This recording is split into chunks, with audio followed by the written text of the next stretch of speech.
I'm interested in exploring ideas around time, imagination, reimagination, memory, and narrative.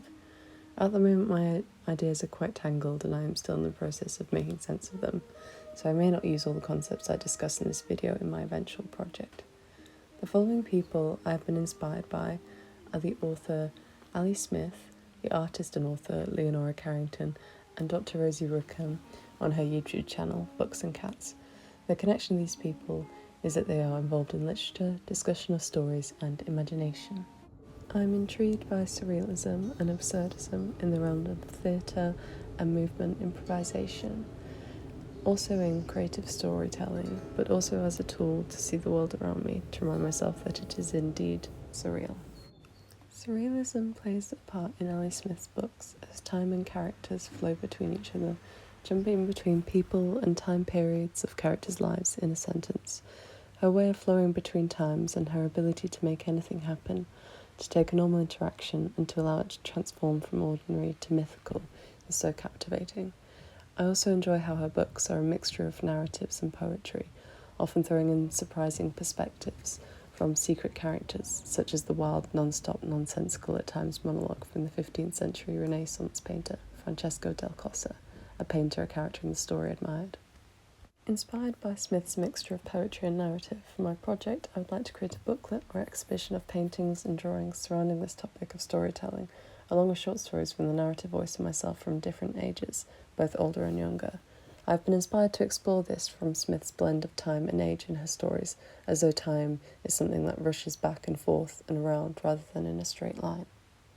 After reading The Hearing Trumpet by Leonora Carrington, I was struck by how she combined ordinary situations for this book, an elderly lady going into a care home, into something bizarre, unsettling, and transformative.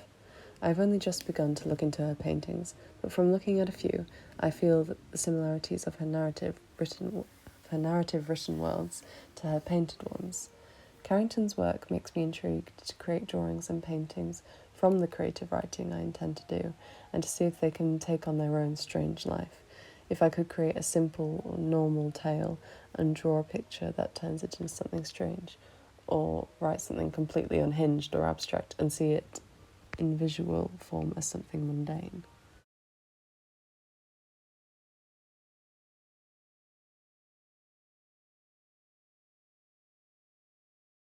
In Dr. Rosie Wickham's videos, she discusses a range of literary texts, often focusing on Gothic literature. I feel very inspired from her video discussing how the film about Princess Diana, Spencer 2021, engages with the idea and traits of the Gothic heroine. While respecting that Diana was, of course, a human being, she acknowledges the ways in which society and the press project ideas of who she was, to fit a certain narrative. The narrative this film follows portrays Diana, as Dr. Rosie Wickham states, as an archetypal Gothic heroine. I'm curious about how you can take literary and story techniques and apply them to life, to past events, to how people and myself think or thought about things, and specifically my project about dance and movement.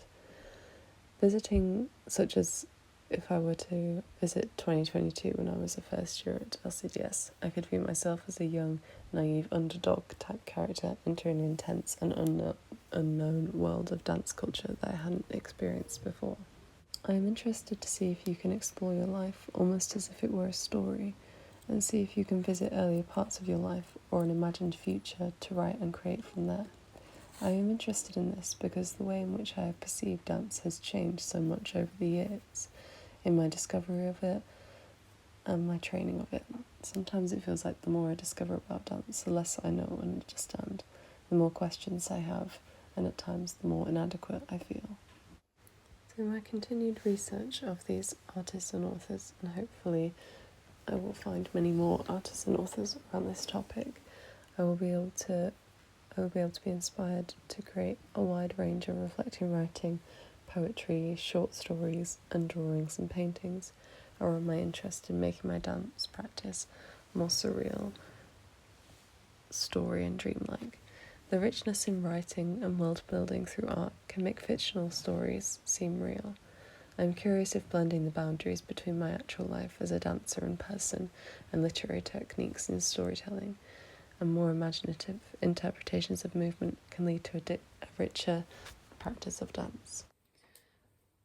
I've begun free writing, which is a method of writing where you just write non-stop about whatever comes into your mind. I began a writing session with my current feelings and thoughts around dance and picked out the themes that came up from this. They were not positive, to say the least. The themes were disillusionment, lack of belief, exhaustion, and confusion. My opinion of dance has become rather negative through my training, it seems, quite cynical. I'm curious to explore this cynicism to see if it could bring out any positive or rich insights. I've also tried to do free writing from the perspective of myself from other times in my life. This is just an early sketch of perspectives I'm trying to get back in touch with from when I was younger. Eventually I hope to have more understanding of the various characters that come out of my memories, with hopes to have them write their own unique stories and beliefs about what role dance plays in their life. I've enjoyed writing in this rambling, free way, and was inspired from the chapter in Ellie Smith's book How to Be Both, which I mentioned before, where a character has the narrative voice for a large section of the book and moves between their afterlife of being stuck bodiless in the art gallery, which their work is exhibited in, jovially haunting it, to their childhood memories of making friends by a river and speaking to their parents as a young child. I have also tried loosely making up a character who could be me in the future or in another instance that I have not experienced, such as me at the age of 70 or me 100 years before I was born. I give myself traits I don't possess or circumstances I'm not in or have never been in, and try to imagine what my relationship to movement could mean in that circumstance. To see if I can start to find the threads of what I may eventually call a dance practice, as it is something I still don't fully understand the meaning of. I'm curious if I can go back to the way I used to think about dance and see if I can find some kind of original meaning of what I used to think about dance, to see if it could relate to how I feel now. Or perhaps I would like to visit my future self and imagine what dance could mean to me then. The linear path I feel that I'm on and currently sensing the world in feels quite disconnected to how I used to see myself as a dancer and artist. So I'm determined to see if I can change how I am currently sensing dance and time. I'm curious to look at life events through a kind of story narrative, one that can spiral out into absurdism, so that I can change the ways creatively in which I think about dance and its role.